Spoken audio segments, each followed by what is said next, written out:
ఒక్కసారి కొమ్మూరి గోల్డ్ కి కాల్ చేయండి. తాకట్లో ఉన్న మీ బంగారాన్ని విడిపించి మార్కెట్ ప్రైస్ కి వాళ్ళు కొనుక్కుని మిగతా డబ్బులు మీకు ఇచ్చేస్తారు. హాయ్ హలో నమస్తే, వెల్కమ్ టు మనం టీవీ. మాజీ మంత్రి కొడాలి నానిపై నిన్న లుకౌట్ నోటీసులు మంజూరు చేయడం జరిగింది. దీనిపైన మరిన్ని అప్డేట్స్ తెలుసుకుందాం. ఇప్పుడు మనతో ఉన్నారు ప్రముఖ పొలిటికల్ అనలిస్ట్ డివి శ్రీనివాస్ గారు. నమస్తే సార్.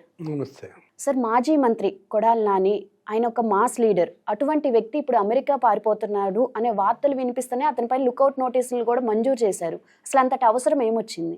అంటే లుకౌట్ నోటీసులు, పారిపోవటం, అండర్ గ్రౌండ్లో ఉండటం, అసలు ఇది ప్రజా జీవితంలోనే ఉన్నారా వీళ్ళు? వీళ్ళు అసలు ప్రతినిధుల ఒక మాజీ మంత్రిగా పనిచేసినాడికి లుకౌట్ నోటీస్ ఇవ్వడం, మాజీ ఎమ్మెల్యేలకు లుకౌట్ నోటీసులు ఇవ్వడం. ఇప్పుడు ఇతను ఒక్కడే కాదు, అసలు సంవత్సర కాలంగా కొంతమంది పరారీలో ఉన్నారు. ఇది ఆ పిన్నెల్లి బ్రదర్స్, మరి వెంకటరామరెడ్డి, రామకృష్ణారెడ్డి ఎప్పుడు ఈ పరారవటం ప్రారంభించారో కానీ ఇక అదే పరుగు. అందరూ ఒకళ్ళ తర్వాత ఒకళ్ళు పరారీ పరారీ పరారీ. అకాకాని గోవర్ధన్ రెడ్డి ఎక్కడున్నాడు? అతను మాజీ మంత్రి, 5 times ఎమ్మెల్యే, సర్వేపల్లి శాసనసభ్యుడు.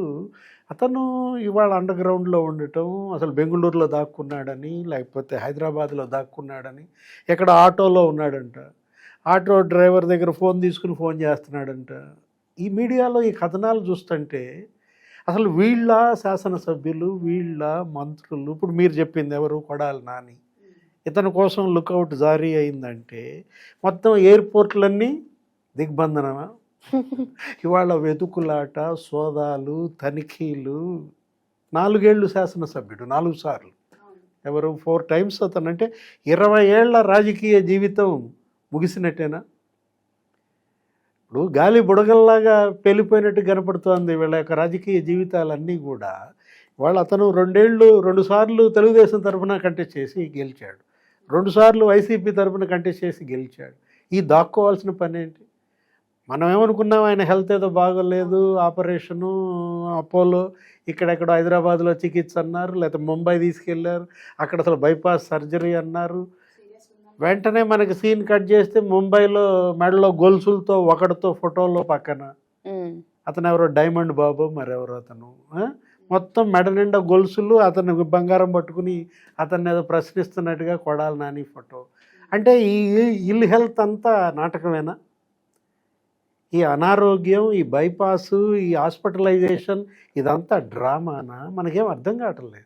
ఇప్పుడు అతను ఏదో వైద్య చికిత్స కోసం ఇప్పుడు అమెరికా తీసుకుపోదామని ఇప్పుడు ఈ ప్లానా? దానికోసం ఆల్రెడీ కేసులు ఉన్నాయి. ఏది? ఇప్పటికే అతని పైన ఒక 10-12 కేసులు ఉన్నాయి.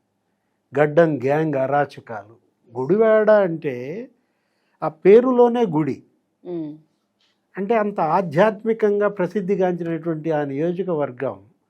అదేంటి, ఎన్టీ రామారావు ప్రాతినిధ్యం వహించిన స్థానం, అక్కినేని నాగేశ్వరరావు పుట్టిన ఊరు. అలాంటి గుడివాడలో వీళ్ళ దాపురిచ్చింది అదొక రౌడీ వాడగా, గుండా వాడగా మార్చారన్న అప్రదిష్ట. అక్కడ దగ్గర దగ్గర ఒక 160 మంది ప్లాట్స్ అన్నీ వీళ్ళు కబ్జా, టీచర్స్కి సంబంధించిన వాళ్ళు. అక్కడ కాలనీలో ఏదో రాజేంద్ర నగర్ అనే చోట నీకు 100 కోట్ల విలువైన స్థలం కబ్జా, థియేటర్ కబ్జా, శరత్ థియేటర్ అని చెప్పి గుడివాడలో ఏదో థియేటర్, ఆ థియేటర్ కబ్జా చేసేసి దాన్నే వైసీపీ కార్యాలయంగా చేశారని. ఓడిపోయిన వెంటనే జెండాలు బీకేశారా? ఆ థియేటర్ మళ్ళీ యజమానులు పరమైందా? ఇందాక మనం చెప్పిన 100 కోట్ల విలువైన ఆస్తి మొత్తం ఆ వెనుగళ్ళ రాము గెలిచిన శాసనసభ్యుడు ఆ 160 మందికి ఆ ప్లాట్లన్నీ కూడా అప్పచెప్పిన పరిస్థితి. ఎన్ని కేసులు, ఏ కేసులు అరెస్ట్ అవుతాడంటే మనం అన్ని కేసులు ఉన్నాయి అతని పైన. మట్టి మాఫియా. అరే అతనెవరు? గన్నవరం శేషునా? శేషు సినిమాలో రాజశేఖర్ ఫోటోను ఇతని ఫోటో పక్క పక్కన పెట్టి సోషల్ మీడియాలో అంటే ఇవాళ ఇతను గుడివాడ శేషు అవుతాడా? రేపొద్దున ఇక మళ్ళీ శేషు రాజశేఖర్ ఫోటోను కొడాలి నాని ఫోటో చూడాలా సోషల్ మీడియాలో? అంటే ఇప్పుడు అక్కడ అతను మట్టి మాఫియా. ఏది? గన్నవరంలో దగ్గర దగ్గర 100 టిప్పర్లు కొన్నాడంట. ఎవరు? వంశీ.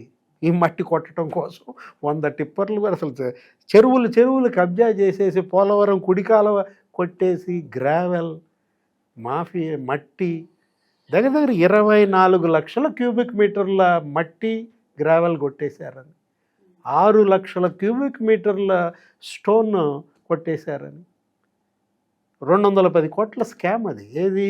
గన్నవరంలో. ఇతను ఇక్కడ గుడివాడలో మట్టి మాఫియా, ఇతను ఒక 200 కోట్లు ఇతను కొల్లగొట్టాడని. అప్పుడు ఇతని పైన అసలు విజిలెన్స్ రిపోర్ట్ ఉంది, విజిలెన్స్ నిర్ధారించింది ఎవరెవరి పేరు మీద జగనన్న ఇళ్ల కాలనీలు మెరకేటే ఆ స్కీమ్లో దళిత యువకులు 16 మంది అకౌంట్లలో డబ్బులు జమ. అతను ఎవరో మందా చటర్జీ అంట, 1,25,00,000 ఒకరోజు, 1,25,00,000 మరుసటి రోజు, పొద్దునేయటం సాయంత్రం ఖాళీ ఆ ఖాతా. ఎక్కడ పోయాయి ఆ డబ్బంతా? ఎవరో మందా దివ్య అంట. అంటే వీళ్ళంతా దళిత యువకులు, దళిత యువత.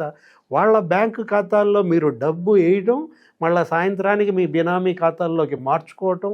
వాళ్ళకి ఐటీ నోటీసులు వచ్చినాయి, వాళ్ళు లబలబ 16 మంది వచ్చి ఏమంటే మీరు అకౌంట్స్లో, మా అకౌంట్స్లో మీరు డబ్బు వేయటం, మీరు తీసేసుకోవటం, దానికి ట్యాక్స్ కట్టమని మాకు నోటీసులు వచ్చాయంటే డెత్ సర్టిఫికేట్ ఇప్పిస్తా అన్నాడంట. అదే కదా. ఇప్పుడు ఈ బైపాస్ సర్జరీ చేయించుకునే పరిస్థితి అంటే ఇవాళ వీళ్ళకి జాలి, సానుభూతి కూడా ప్రజల్లో రాకపోవడానికి కారణం అదే అనమాట. అరే క్యాసినోనా, పేకాటల్లా, గుడివాడ నియోజకవర్గం మొత్తం పేకాట డెన్గా మార్చాడని. చీకోటి ప్రవీణ్కి నీకు ఏంటి సంబంధం? అంటే గుడివాడలో క్యాసినో పెడతావా?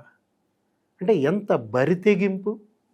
ఇవాళ దాని ఫలితమే ఈ లుకౌట్లో ఇవాళ పారిపోయే పరిస్థితి వచ్చిందంటే ఎందుకు? అసలు మీరు మనం అంటోంది అదే, ప్రజా జీవితానికే అనర్హులు వీళ్ళు. ఇలాంటి నేరగాళ్ళు, ఇలాంటి ఈ రౌడీలు, గుండాలు ప్రజా జీవితానికే అనర్హులు అన్నమాట.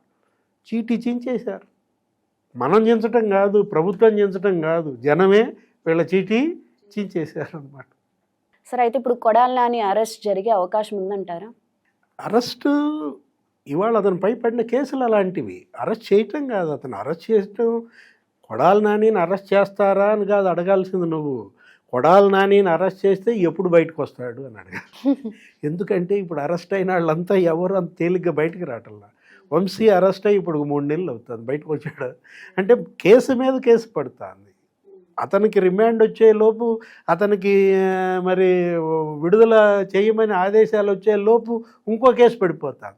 అంటే పీటీ వారెంట్లు వరుసబడి పడుతున్నాయంటే బాధితులు అంత ఎక్కువగా ఉన్నారు. ఇప్పుడు వంశీని చూసి భయపడే కొడాలి నాని అమెరికా పారిపోదాం అనుకుంటున్నాడు.